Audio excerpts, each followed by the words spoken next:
어머니가 돌아가신 뒤 밝혀진 가족 중 단 한 명만 알고 있던 비밀. 저희 어머니는 작년 여름에 돌아가셨어요. 갑작스러운 심장마비였죠. 병원에 도착했을 때는 이미 너무 늦은 상태였고요. 그때부터 저희 집안이 완전히 뒤집어지기 시작했어요. 어머니는 평생 식당을 운영하셨어요. 작은 식당이었지만 30년 넘게 하시면서 꽤 많은 돈을 모으셨죠. 게다가 서울에 있는 집이랑 상가 건물도 2채나 가지고 계셨거든요. 대충 계산해도 재산이 한 100억은 될 것 같았어요. 장례식장에서부터 이상한 분위기가 느껴지더라고요. 제 언니랑 오빠가 계속 수군수군거리는 거예요. 저는 막내라서 그냥 슬픔에 빠져 있었는데 얘네들은 뭔가 다른 걸 신경 쓰는 것 같았어요. 3일장을 치르고 집에 돌아왔을 때였어요. 언니가 갑자기 유언장 얘기를 꺼내더라고요. 어머니가 공증받은 유언장을 남기셨다면서요. 저는 그때 처음 들었어요. 어머니가 유언장을 쓰셨다는 것도 몰랐거든요. 다음날 변호사 사무실에 갔어요. 저희 3남매가 다 모였죠. 변호사 선생님이 봉투를 열면서 말씀하시더라고요. 이 유언장은 5년 전에 작성되었다고요. 내용을 들었을 때 정말 충격이었어요. 어머니의 모든 재산이 언니한테만 상속된다는 거예요. 집도 건물도 예금도 전부요. 저랑 오빠는 단 한 푼도 받을 수 없다고 적혀 있었어요. 오빠가 벌떡 일어나면서 소리쳤죠. 이게 말이 되냐고요. 그런데 더 충격적인 건 언니의 반응이었어요. 언니는 전혀 놀라지 않았거든요. 마치 이미 알고 있었던 것처럼요. 집으로 돌아와서 오빠랑 저는 언니를 추궁했어요. 그랬더니 언니가 웃으면서 말하더라고요. 자기가 5년 전부터 어머니를 설득했다고요. 자기만 곁에서 모셨고 자기만 효도했으니 당연한 거라고요. 사실 언니 말이 아주 거짓말은 아니었어요. 저랑 오빠는 결혼하고 나서 따로 살았거든요. 1년에 몇 번씩 찾아뵙기는 했지만요. 그런데 언니는 결혼도 안 하고 어머니랑 같이 살았죠. 하지만 뭔가 이상했어요. 언니가 그렇게 착한 사람이 아니었거든요. 어릴 때부터 돈에 집착이 심했고요. 그래서 저는 의심이 들기 시작했어요.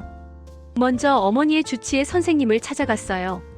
그분께 여쭤봤더니 충격적인 말씀을 하시더라고요. 5년 전쯤 어머니가 경도인지장애 진단을 받으셨대요. 그런데 언니가 그 사실을 숨기고 다녔다는 거예요. 그 말을 듣고 바로 어머니가 다니시던 은행으로 달려갔어요.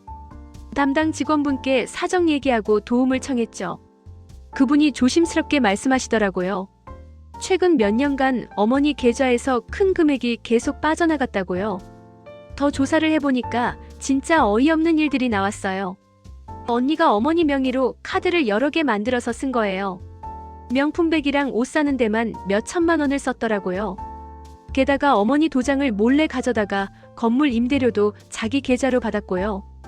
제일 화가 난 건 따로 있었어요. 어머니가 돌아가시기 한 달 전에 언니가 어머니를 모시고 병원에 갔대요. 그런데 그게 정신과였어요. 거기서 치매 진단서를 받아낸 거죠. 그걸 가지고 법원에 가서 성년후견인 지정을 받았더라고요.